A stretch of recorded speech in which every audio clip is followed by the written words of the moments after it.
Hi, I'm Rick Richardson and welcome back to the Salary Step Up series. This is step 21 in the series and we're getting really close to the end. In this step, we're going to be talking about the preparing to present the evidence. So this is the actual step where we're going to be going over the actual preparation, laying it out, and what you need to be thinking about and putting all of your evidence together. Okay, so what we want to do in this step is we're going to be compiling and testing the presentation that is showing the market forces, comparable pay at other places, and most importantly, your accomplishments that you're using to justify why you have a value to the company that is commensurate with a higher pay. So in preparing for the presentation, you're going to be writing out your proposal. Now, there's two things to do with this proposal, and you're going to have to make a judgment call on this.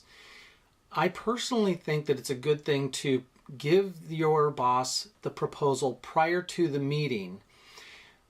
Not too soon before, but just something to say, hey, I wanted to meet with you, this is what I want to go over, and you might strip it down a little bit so that the actual proposal you put in front of them when they sit down has more details and specifics of what you want, as opposed to giving everything. So what I'm really talking about is giving them an agenda. Here's what we're going to talk about, and here's the items in the agenda that I want to make sure we cover. A lot of people really appreciate that. It takes away any kind of that ambush attitude or feeling about the whole presentation. You need to be careful, though, if your boss is someone who is going to look at it and just say, we don't need a meeting now, I can tell you no, and that's it.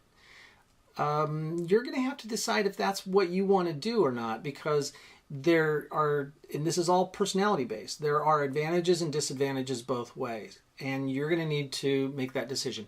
My personal feeling is to give them at least a basic idea of what the agenda is for the meeting. That just helps them get their frame of mind set before they go in there. You don't want to get them to necessarily have done all their research that refutes what you're saying, but give them a heads up. Okay, so I'm going to go over a list of a few things that I want to make sure that you have in your presentation, or at least that you've considered putting in your presentation. So first one is you want to make sure that you have documentation of any value increases that you've done for the company. So this is increases in revenue or adding accounts, those types of things. You want to make sure that you don't just say that you've done it, but you actually have the numbers, have the evidence. The more evidence you have, the more bulletproof it is, the less likely they're going to be able to tear it apart or doubt it. Now, there's another part of this is that I want you to have it very clear what you've done, what you're specifically accountable for, what you've specifically provided to that.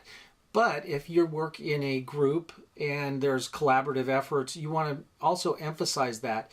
And it doesn't hurt that if there are collaborative efforts or other people have helped you in what is attributed directly to you, that you at least give a verbal mention to that in the presentation, because this person that's listening to you doesn't want to hear that it's just look at me, but that there is some acknowledgement that you're part of a team and there's a team effort.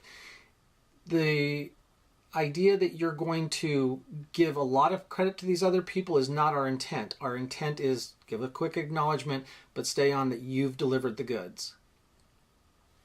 All right, another one you want to do is you want to demonstrate anything where you have provided additional leadership, where you've gone above and beyond, especially things where you have proven that you're a self-starter and that you can perform at a higher level than what your job description is.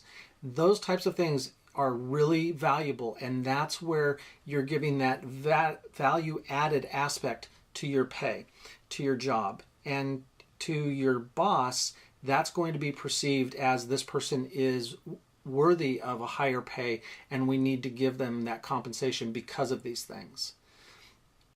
Okay, you want to make sure that you're clearly stating any desires you have to expand your responsibilities.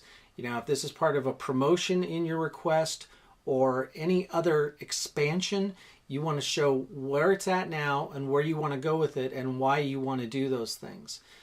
Making sure that you have evidence to support that, and then also your statement or desire and how you're going to bring change and why you deserve it. Those things are also important. Some of that's going to be kept verbal, so on the presentation page, you're going to just keep it as what your statement is, your desire to expand your responsibilities. All right, so now we want to talk about keeping this on one page, and the reason is we want to make it really concise and to the point. So we're going to do a couple of things. If you've provided your boss with it prior to your meeting, you may have done a stripped down version as an agenda style. So we're going to give them the full one when they arrive. When you put that in front of them, we want it to be one page, really clear what you're going to do and the process that you're going through that, A, B, C, D kind of thing. Using bullet points and making it easy to follow, and then when they're done, they can refer back to it and ask questions if that's the case. You also want them to be able to refer back and just answer their own questions in their mind. So what you want to have there is just enough information to have them follow along and the supporting evidence, but in summary. And then you're going to be presenting the most impactful information verbally, and we'll get into a couple more things, but we want them to be able to refer back to it afterwards and that they can see, hey, here's where we're at and here's where we're going. It also will help you to have that laid out in front of you. So if you are having any problems with staying on course or anything, you can refer to your own agenda. Okay, so there's going to be some things that don't fit onto the summary page that you're giving to your boss. Those being charts, graphs, things like that. It's important that you have those prepared and you give them to them or present them if you are going to present this on a computer, and that's not necessary. Having a much more intimate where it's on paper and you can slide it back and forth, also you don't have to be distracted or worry about a computer going down or any of the dog and pony smoke and mirrors type of stuff. You just keep it real simple and on paper, slide it back and forth, point to it, drawing their attention to those charts. Which leads me to another part of this presentation. We're going to use the information to our biggest advantage. So if you have a percentage increase, instead of making a chart that shows the entirety and then a little tiny sliver that shows your increase, how about a chart that would show a large increase, so showing the previous year as 0 and the increase that you've had. So the entire chart is showing a large increase. You can then identify in your chart that, let's say this was $1 million to $1.3 million in production. You would show the bottom line being the year prior and $1 million in production, and this year is now $1.3 million in production, and the $300,000 is basically the majority of that chart. It looks much more impressive. So when you're doing your presentation, you want to use those types of things to your advantage, but do not be ridiculous. If the way you're presenting this comes off as that you're twisting the facts or that you're trying to exaggerate them, you are going to create a situation where your boss starts to discount the evidence that you do have that is valid. So you want to be very careful about it, but you want to make it as impactful as possible. All right, now we want to have someone review this with you. So you need to find a trusted friend, someone that you can show your presentation to and deliver your presentation to them and get their feedback. Now, this isn't the presentation that your boss is going to see ultimately, because we haven't gone through the practicing phase of this. We're still building it. But once you've built it out and you feel that you've pretty much got it to where you want it to be, you would like to have an audience take a look at this. Now, this needs to be a trusted friend and someone that understands you're not asking them for their opinion if you should ask for a pay raise. You're asking their opinion of the way it's being presented for the request. The reason I want to be clear about that is your friends and family or whoever this might be might feel that they need to try to talk you out of this because they feel that you're pushing and might risk your employment altogether. So be careful who you have, and then let them off the hook and say, look, I've already decided I'm going to present this information. I want your opinion as to how you feel this presentation would be received. What do you think? Where do you think the weak spots are? I always call it punching holes in the presentation. I have someone that I trust look over my presentation, my information, whatever it is that I'm going into, and I ask them, play the devil's advocate. Show me where this is weak. Show me where someone would attack me if they were to look at my information and say, this is overreaching, this is ridiculous, or this is not adequate evidence to support what you're saying you want to accomplish here. So have that trusted friend look at it. Remember, they are second to your opinion.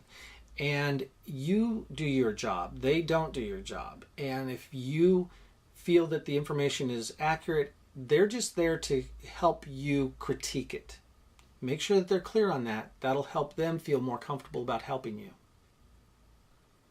Okay, I want you to blow your own horn here. I want you to brag about yourself. Now, when I say that, you're not bragging in the sense of, oh, look at me kind of thing. It's not that kind of bragging. This is where you're pointing out what you've done. You have facts to demonstrate that.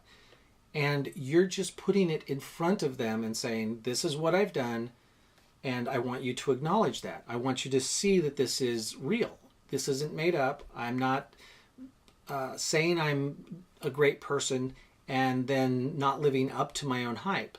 This is delivering the facts. So don't be shy about this. Don't think that by presenting this information that you are in some way puffing up your chest and trying to come across as something that you're not. You're delivering the facts. You're showing where you have performed and that you have performed in such a way that you deserve this pay raise. So you are the best person to deliver this information, and it's your responsibility to deliver this information and put it in a form that they can then look at and say, this is valid and I can sign off on this. Okay, so we've basically got to the end of step 21. I'm going to summarize what we're doing in this step. In the coming step, in 22, we're going to be talking about practicing this. So before you move on, I want you to have your presentation basically put together. As you're practicing it in the next step, you're going to refine it a little bit more. But 99% of it there right now, and then we will, if we need to bolster it, we'll do that later. But here's what we're doing now. Think of it this way. You've gathered all the information, it's all on the table, and now you're going to start moving things away. And what's going to be left is going to fit on one page presentation. It's going to fit within the time frame that you have, that you're expecting to have with your boss to present the information. You want it to be nice and clean and concise and to the point. So as you strip the other stuff away, you're not throwing it away. You're going to hold that back as the additional supporting information for your negotiations and dealing with objections.